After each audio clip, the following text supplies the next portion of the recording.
right, let's hit the field. All right. Just wanted to talk, that's all.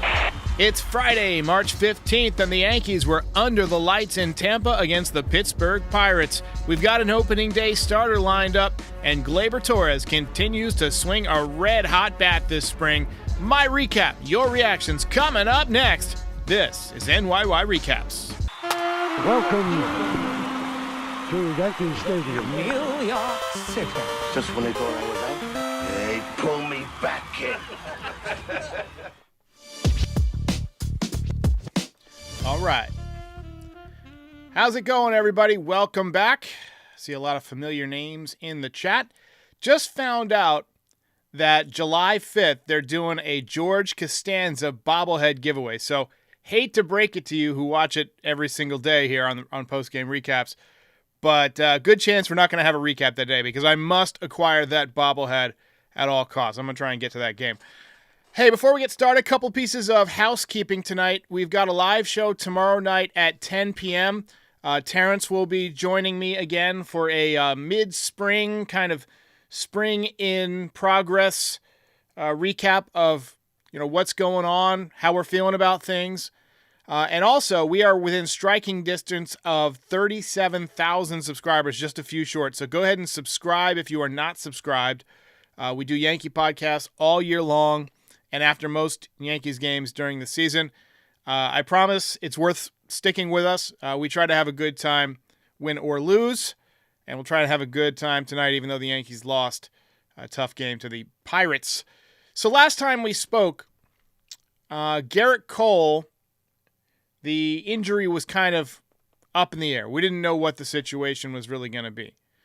But we found out that it's going to be 1 to 2 months. At least the Yankees haven't refuted that report. And, a lot of Yankees fans that were on suicide watch are at least backing off the edge a little bit. I saw someone post on YouTube that it was encouraging news about Gerrit Cole. I would say encouraging news would have been 5 shutout innings tonight, but under the circumstances that we're stuck with, it's probably the best possible news we could have gotten. And since we don't know the actual results of the MRI, we might not be out of the woods yet. This guy could come back and it could flare back up. So fingers crossed, and keep Gerrit Cole in your thoughts. Got some more encouraging news for you, and I say that sarcastically. Ken Rosenthal reporting that the Astros are heavily in on Blake Snell, who threw 4 shutout innings in a sim game in Seattle today. Now, in case you missed it, the Astros already signed Josh Hader, so adding Blake Snell would be a smart move for them, considering Justin Verlander probably going to begin the season on the injured list, and not to mention, their window is closing. So add Blake Snell to Valdez, Javier, Hader, and an offense that's still pretty good. Yordan Alvarez, a legit 60 home run candidate, I think. It's a hell of a team. Yankees got their work cut out for them. They, of course, open up with a 4-game series in Houston. So we have that to look forward to. We did find out earlier this afternoon that Nestor Cortes Jr. is going to officially be the opening day starter. So congrats to Nestor.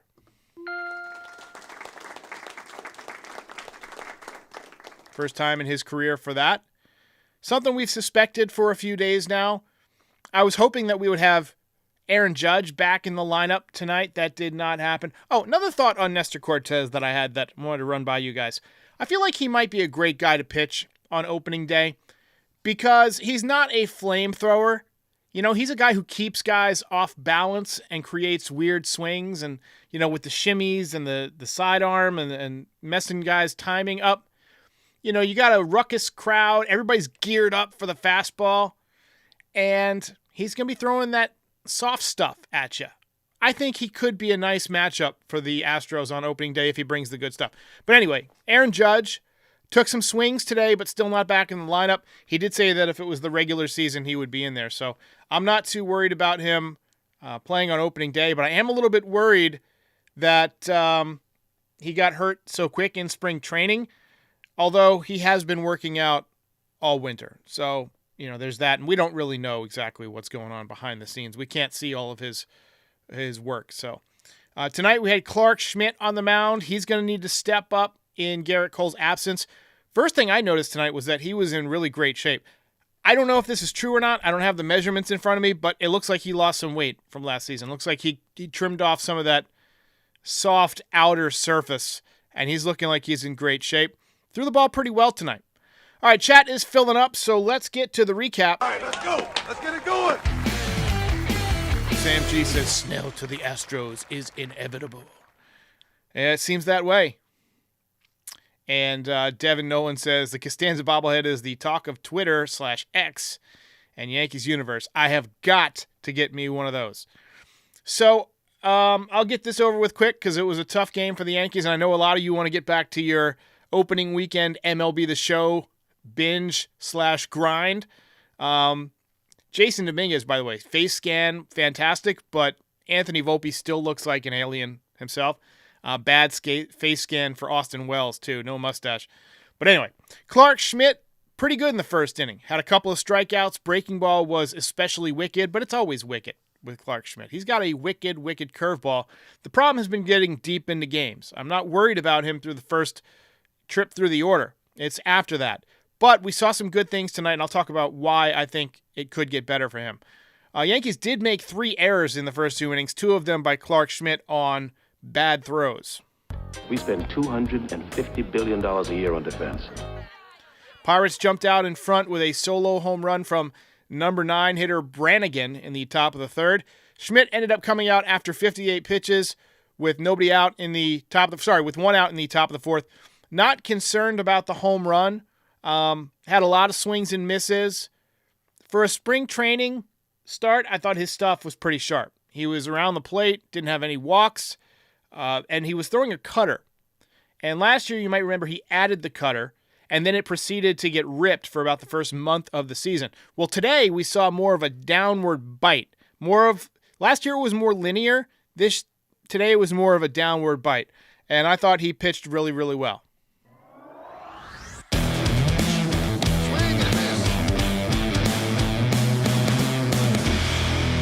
You serious, Clark? Take a look at his performance tonight. Final line, 3 1/3 innings, 5 hits, 1 run, no walks, 5 strikeouts. As you can see, the fastball was up to 96. You see the downward bite on the cutter. Definitely more than it had last year. And it was coming in at 92. Always has the outstanding curveball. So, nice job by Schmidt. And of the 5 hits he allowed, a few of them were really soft. And obviously, no walks, so the command was there. So, nice performance. Nick Birdie followed him. He came in and stranded a couple of runners and then got out of the fifth, or got 1 out in the 5th. Very solid performance from him. He's got nasty stuff. I feel like he's going to make the bullpen. I feel like he's going to make the roster. We're going to talk about him with Max Goodman on Monday or Tuesday of next week when Max comes on. But he's got a great story, too, so we'll talk about that. Yankees wasted no time tying it up. I bet you thought this was Friday. It's Glaber Day. Track wall. See ya. Glaber Torres has gone yard again. It's Glaber Day.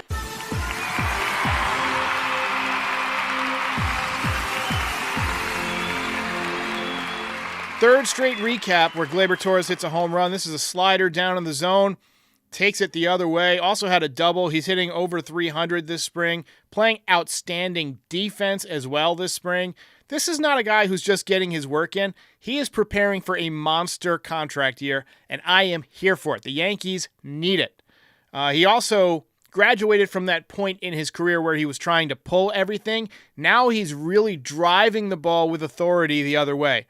And if he can stay with that approach, he is going to be a force this year, and he might force the Yankees to give him a new contract because he's going to be deadly. Another tough night in which the Yankees' fringe bullpen gave up a ton of runs. Anthony Misevich gave up 4 runs on 3 hits and a walk in the 7th. That is not the way to make the team. I tell you what, that underbelly of the Yankees' fringe pitching depth has been getting absolutely brutalized this spring. Yankees are in pretty much every game until about the 5th or 6th inning, and then the bullpen comes in and throws some gas on the fire.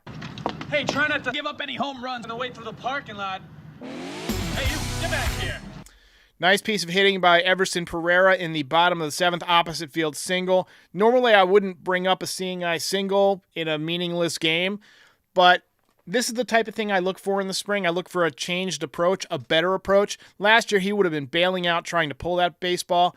This year, good to see him wait back, let it travel deep in the zone, and barrel it up and get it through the right side. They had him shift it over, get a base hit every time he does that.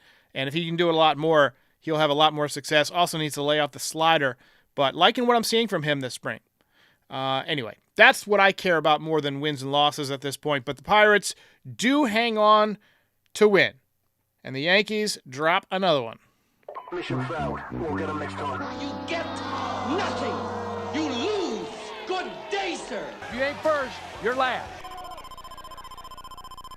Frankie recognizes the Clerks reference. I'm 37. Speaking of 37, we are just a few subs short of 37,000. So go ahead and hit that subscribe button if you're not subscribed. We got a voicemail that I want to play real quick. Hey, Derek, this is Stephen calling from Italy. Love your program. You keep me in baseball and in the Yankees while I live overseas. But I don't understand how Judge is beat up. It's been like 2 weeks of spring training after having the winter off. This is not a good sign. What's going on? Thanks. Bye. Well, there's a lot going on. When you say he takes the winter off, I don't really think that he takes the winter off. Now, he doesn't have any games. He didn't play winter ball. But he's a guy who hits all winter. He lifts weights all winter. He does baseball stuff all winter. And he's a big guy with big muscles, so he's always going to have issues with muscle pulls, muscle tightness. I said it the other day. That's the problem with having abs.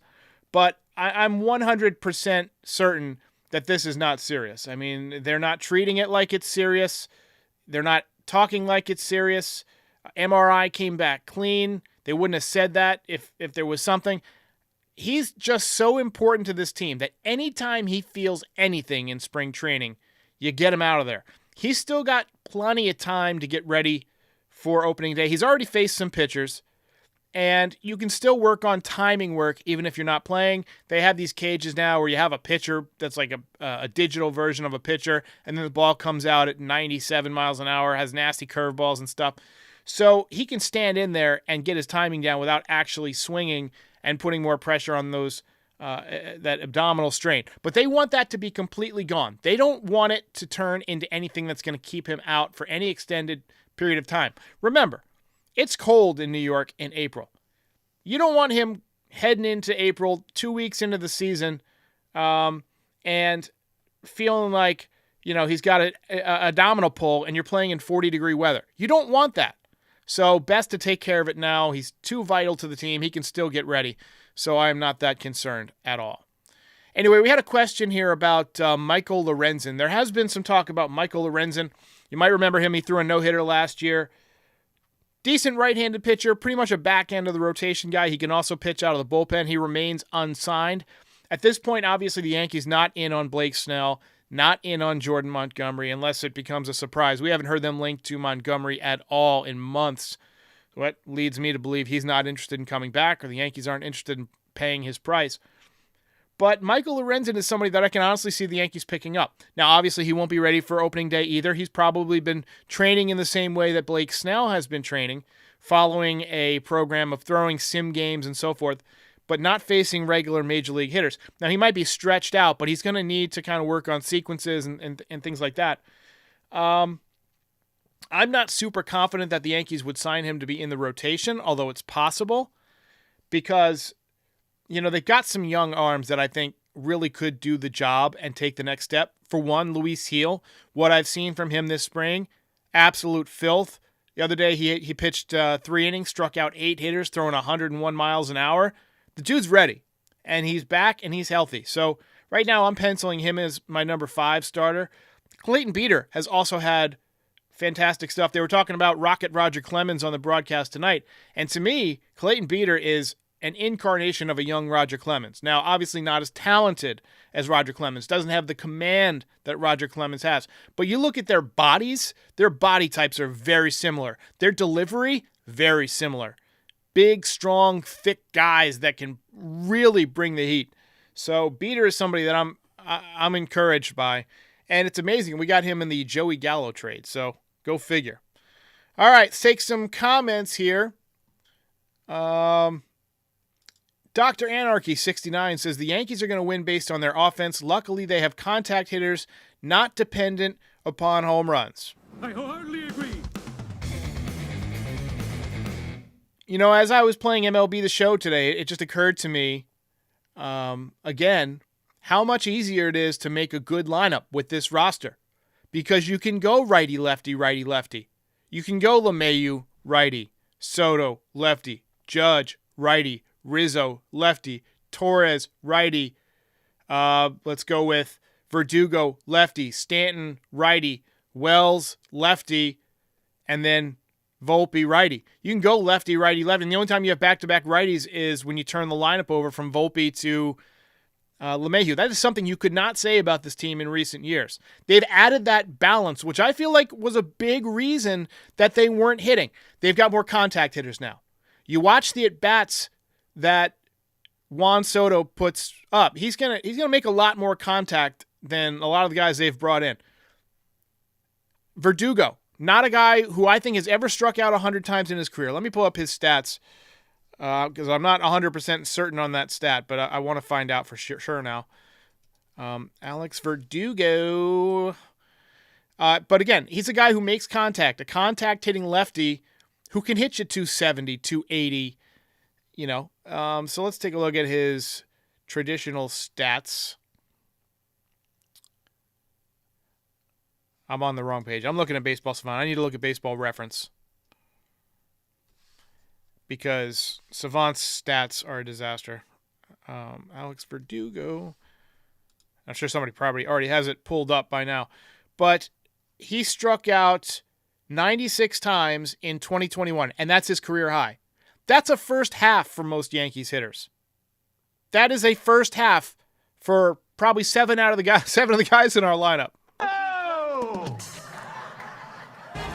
I mean, how many guys did the Yankees have that struck out 170 times in the last couple of years? Too many. And so just having somebody who's going to put up a decent fight to make some contact is huge. Edwin NG does bring up the Gleyber Torres error. I actually heard that. I wasn't looking, so it wasn't in my notes. I was taking my dog out, and I could hear it. But, hey, it is what it is. Frankie says, this team is going to break me down. I hope they break a lot of teams down. Infernus de Romanus says, is that Fire of Rome? Infernus, that's Latin for sure. Fire de Rome, Fire of Rome. I'd rather have Nestor pitch opening day than Rodon for sure. I think I'm going to go ahead and agree. Absolutely. Hey. I feel like Rodon would put a lot of pressure on himself. So, Super says, if Domingo can be able to pitch in the majors, so should Bauer. You know, Domingo obviously has had his troubles, but it sounds like Bauer has done something that we don't know about that's causing a lot of people to kind of back off. I think his career is over, and quite frankly, I'm tired of hearing about him. It's not going to happen at this point. I know that there's this like cult following, you know, that you know, people worship this guy because he's got a YouTube channel and he's very outspoken. And so, you know, it's easy to be a fan of people like that, but he's also got apparently some things that we, you know, demons that are holding him back. Now, I can't testify to what he has or has not done. Obviously never been convicted of anything, but teams are obviously holding off for a reason. So at this point, I think we're done with the Bauer talk. Pamela Davis says that Verdugo will be a good fit. I certainly hope so. You know, there were some issues with Papelbon this winter where he was calling him out for being late, for not working very hard. Hopefully being in a clubhouse with veterans like Judge and Rizzo will help with that. So, anyway. Frankie says never worship YouTubers except him. Michael Hopkins says, great to see Joe Torre in pinstripes and his number 6 jersey. Absolutely. Hey, Joe being on the bench, sitting cross-legged, telling funny stories to Boone. You could see Boone laughing his ass off. That made my day. I loved Joe Torre, and I was never on the fire Joe Torre bandwagon. Dude won a bunch of championships for us. He knew how to handle New York. He knew how to handle the media, manage players. Look, they don't make him like Joe Torre anymore. All right, guys, let's take a couple more. I gotta get out of here. John Alvarado says Glaber's going to have a massive year. And I agree. You gotta go.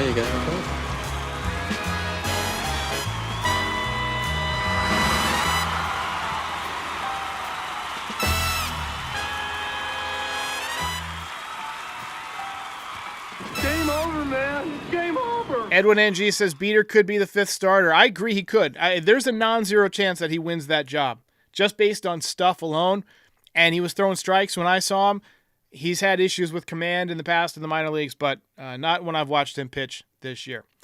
All right, so I was up late last night. I stayed up to play MLB The Show till about 1 in the morning, and then I had to work this morning. And now it is time for me to hit that slumber, hit the hay, as they say. And I will be back tomorrow night at 10. We got the prospect breakout coming up. That should be fun. And then next week, obviously, Max Goodman. And once again, subscribe. We are at like 36,994 or some ridiculous number. So get close. We're getting close to 37,000. Go ahead and subscribe.